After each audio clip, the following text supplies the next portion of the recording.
Isa lang sa pamilya ko ang magalaw, ay madali naman akong bababae. Sabi ko nga, basta malaman ko na ano yan, pasensya na rin tayo. Kayong nagsimula, ng kumbaga sa ano dahil hindi nyo lang matanggap na talagang mga muklo kayo, kayong mga makaduterte, ayan, papatay kayo. Pero pag kayo ang nanakit ng salita sa aming mga Kristiyano, okay lang kami, ha? Hindi kami pumapatay, no? Yan ang pag-uusapan natin sa video na ito kasi nagbanta, nanakot, nandamay. Pero bago tayo magsimula, syempre, bati muna tayo ng isang magandang umaga po, Luzon, Visayas at Mindanao. At syempre pa sa mga kapatid natin, mga kababayan natin na nasa iba't ibang panig ng mundo. Magandang umaga, magandang tanghali, magandang hapon, magandang gabi po sa inyong lahat yan. Kamusta na po kayo? Sana po nasa mabuti kayong kalagayan at sana po patuloy kayong gabayan ng ating Panginoong Diyos, lalo na po yung ating mga kapatid, mga kababayan natin na masugid nating taga-subaybay. Ibig sabihin mga subscribers natin, mga suki natin, komentors dyan sa baba. And of course, yung ating mga sniper, shoutout po sa inyong lahat. Ngayon, balikan natin itong ob-ob na ito. Napakalaking ob-ob na ito. Nanakot, nagbanta, at nandamay. Yan yung makikita natin dito sa kanyang video. Kaya mas mabuting panoorin natin yung kanyang video at syempre doon tayo makakapagbigay ng ating opinion, reaction at kung ano pa man yan. Ito na yung kanyang video. Isa lang sa pamilya ko ang magalaw, ay madali naman akong bababae. Sabi ko nga, basta malaman ko na ano yan, pasensya na rin tayo.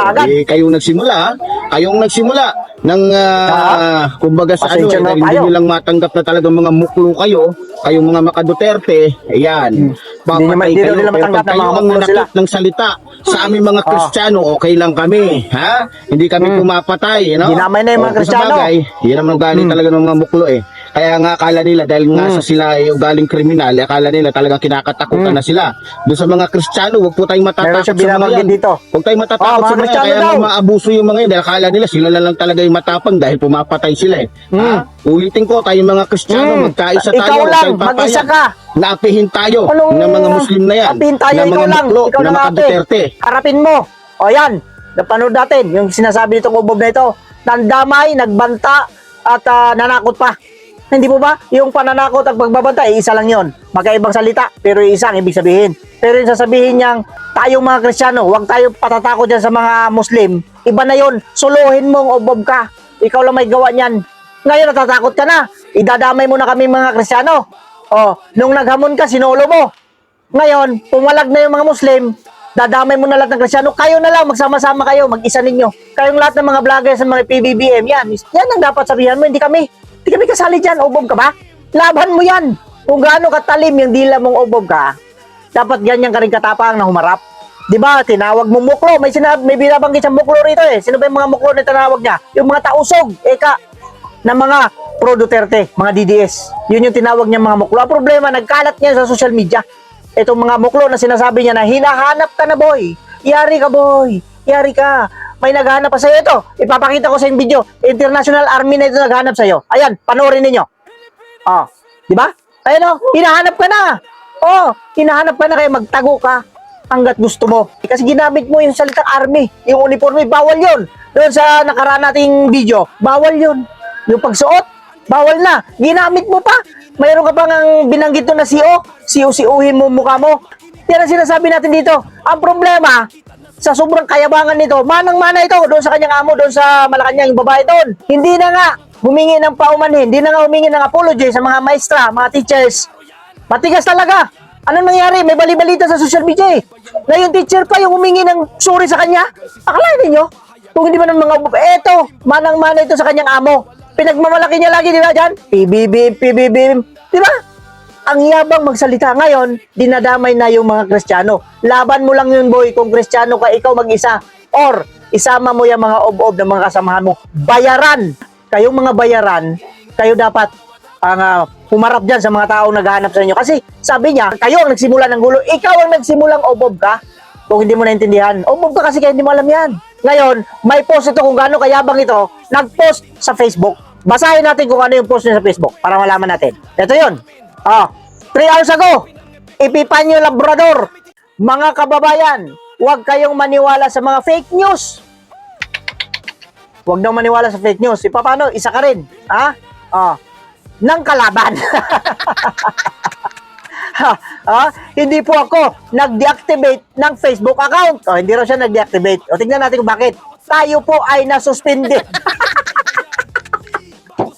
Boy, buti nga sa'yo. Buti nga sa'yo. Sana masuspindi ka na for life eh. Hanggang sa dulo ng walang hanggang, dapat suspendido kang obob ka. Yan ang nararapat sa'yo. Good news yan para sa amin. Pero sa'yo, bad news. Iyak ka na. Yan ang sinasabi ko sa'yo. Kumusta ang suspendidong Facebook account? Gawa uli. Madali lang naman gumawa, di ba? 5 minutes lang, kakagawa ka uli. Asong Labrador ang ilagay mo. Tuloy natin. Ito pa, dahil halos araw-araw tayong nire-report. Sino ba kasi hindi magre-report sa ob ka? Bukod sa fake news ka na, isa ka pang hunghang. Alam mo yung hunghang? Alam mo yun kasi hunghang ka eh. Ito pa, ng mga kalaban. Tingnan mo si Boss Rick, walang nagre-report ng mga kalaban. Bakit? Wala akong kalaban dito eh. Tanga ka kasi. Ang laki mong tanga. Pasikat ka. Mabuti nga, hindi pa ako sumali dyan sa pagre-report na yan eh. Paano pag sumali ako, +1 na naman. Tapos yung mga subscribers ko, plus 20K. Yari ka. O gawa ka uli. Tuloy pa natin. Dahil po masyado natin silang. Nagyabag pa hambog. Nasuspended na nga, hambogiro pa. Pinapaiyak. Paano pinapaiyak? Tawa ko ng tawa rito. Om talaga ito eh. Kaya gigil na gigil sila sa galit. Galit daw, pero dito natatawa siya. Ang laki mong tanga. Isa kang tanga. Basahin natin dito. Yung sa Facebook yan, makikita ninyo sa baba. Meron dito eh. Zoom lang natin ha. We received your account and found that still doesn't follow our community standards on account integrity. Wala ka kasi nun. Wala kang account. Meron kang account. Integrity, wala ka. Kasasabi lang ni Facebook mismo. Ay, maliwanag ko. Hindi ka sumusunod sa standard. Kailangan ba mong Tagalogin nito, boy? Wag na. Tuloy lang natin, You cannot request another review of this decision.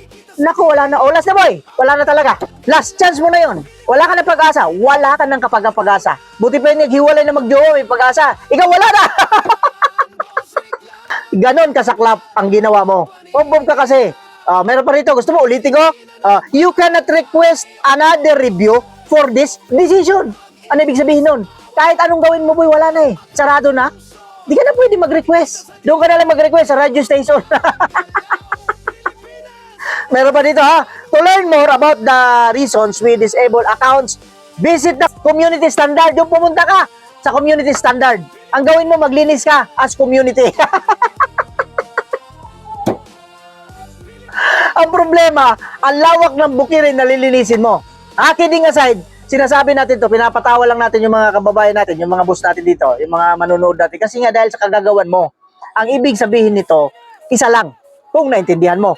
Gumawa ka man na gumawa ng marami mong account, ganito at ganito pa rin ang mangyayari. Bakit? Maraming magre-report sa'yo. Ngayon binabati kita. Congratulations. Marami kang reporter.